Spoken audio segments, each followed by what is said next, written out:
Hoje eu quero falar sobre a nova terra e o fim do céu e do inferno. Na nova terra não vai existir mais esse conceito de céu ou inferno. Essas ideias que durante tanto tempo moldaram a percepção do que acontece após a morte vai deixar de fazer sentido. Isso porque nós estamos vivendo a grande transição planetária.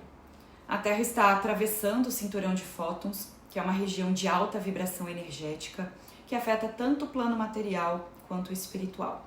E eu já fiz um vídeo sobre isso. Essa transição, ela intensifica o poder das nossas criações mentais, individuais e coletivas, tornando palpáveis, tangíveis, o que nos desafia a assumir a responsabilidade pelo que criamos.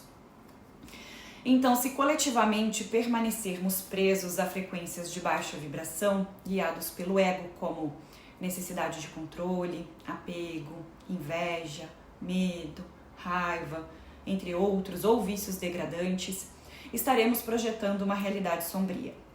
O planeta, que é um organismo vivo, é parte fundamental do ciclo universal, não vai permitir que a sua integridade seja destruída.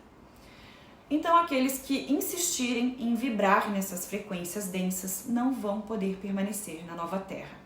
Essas pessoas vão ser naturalmente atraídas para outros lugares que ressoam com as suas vibrações e vão dar início a novos ciclos evolutivos em outros planetas menos desenvolvidos. E tudo bem. Essa é a verdadeira lei da atração e é o verdadeiro significado de cocriação. A nova Terra, então, ela exige uma consciência coletiva mais elevada, onde as criações mentais sejam pautadas no amor, na cooperação e no respeito. E é sobre essas criações mentais que eu quero falar nesse vídeo, porque estão no centro dessa transição planetária. Bom, muitas imagens compartilhadas na internet revelam duas terras. É o fractal mental da Terra que está se desacoplando, está se descolando do nosso planeta. Então eu pude perceber que essa versão da Terra que está indo embora e retrata especialmente para onde vamos após a morte, não é fixo. Ele também é moldado pelas nossas criações mentais e pelas vibrações que sustentamos. Também faz parte da Matrix.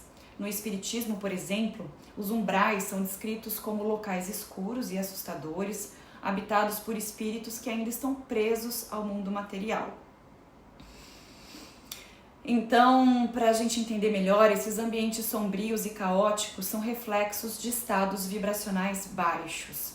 A lei da física de ação e reação nos ajuda a entender isso.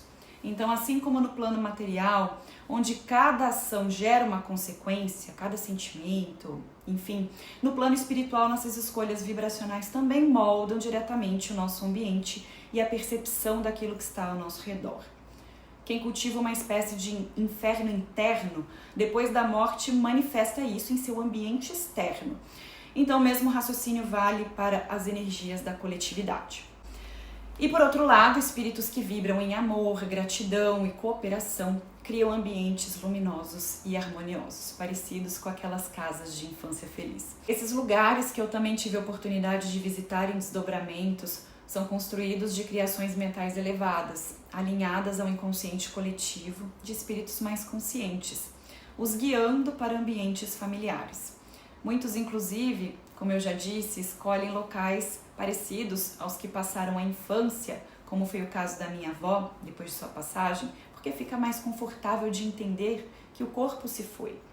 E eu queria trazer algo interessante para reforçar a ideia de que após a morte nós somos encaminhados para locais que ressoam com a nossa energia. Então, entender os sonhos pode ser assim uma ponte bem interessante para que a gente possa compreender essas dinâmicas.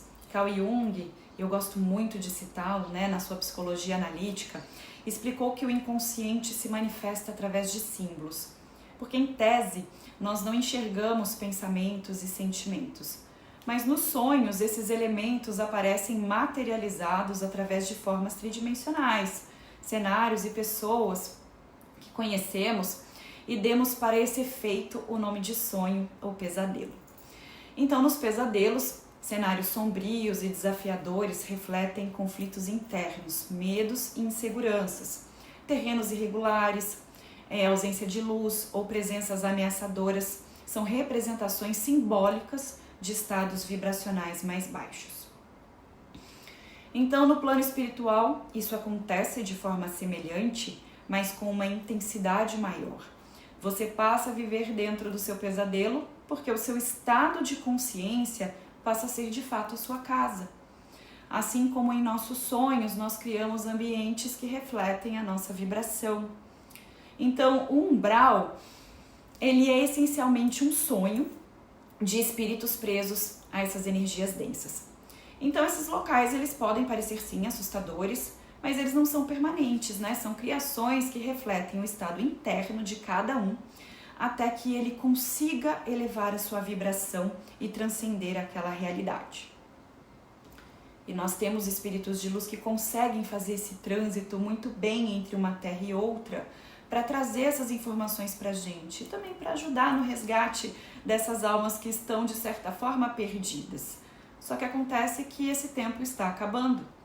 Então, se continuarmos vibrando em baixa frequência, nós com certeza perpetuaremos cenários de dor e sofrimento, só que não mais aqui nesse planeta. E como eu estava falando na Nova Terra, as criações mentais densas, como é o caso do umbral, que eu dei o exemplo, vão deixar de existir. Isso porque aqueles que não estiverem mesmo alinhados com as novas vibrações serão naturalmente atraídos para outros lugares, onde poderão continuar as suas jornadas de aprendizado. Faz parte do nosso ciclo evolutivo. A Nova Terra, então, vai ser um espaço de alta vibração, onde o céu e o inferno, como conceitos de dualidade, não terão mais lugar. Em vez disso, viveremos em uma realidade unificada, baseada na expansão da consciência. Então, o futuro está em nossas mãos. A transição planetária nos dá realmente uma escolha e eu acredito que a gente deva se agarrar a essa oportunidade. Continuar presos à dualidade e ao ego ou elevar as nossas vibrações e participar da criação de uma nova realidade.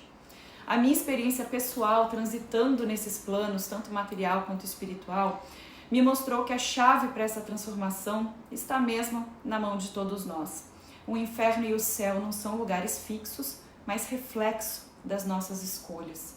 E eles podem estar nos esperando em qualquer planeta por aí.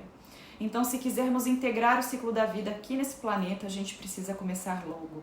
É hora de assumir responsabilidade pelas nossas criações mentais. Quanto mais elevada for a nossa vibração, mais nós vamos nos aproximar de uma realidade onde a luz prevalece. Afinal, somos co-criadores do mundo que vivemos e o seu futuro, mais do que nunca, está nas suas mãos. O seu futuro, eu digo, não do planeta, né? O seu futuro enquanto fractal energético. Então, para quem sintonizou com essa mensagem e não sabe por onde começar, é preciso voltar para si, conversar com o coração, longe dos barulhos da mente. O exercício de observar os pensamentos é importante porque nos ajuda a entender o que está ali, o que é importante ser filtrado. Essa compreensão mais ampla não acontece instantaneamente. É um processo que permite que a gente acolha os nossos sentimentos e os nossos pensamentos para realizar essa transformação de dualidade para neutralidade. E eu também fiz um vídeo sobre isso. Espero que vocês tenham gostado dessa explicação e até a próxima.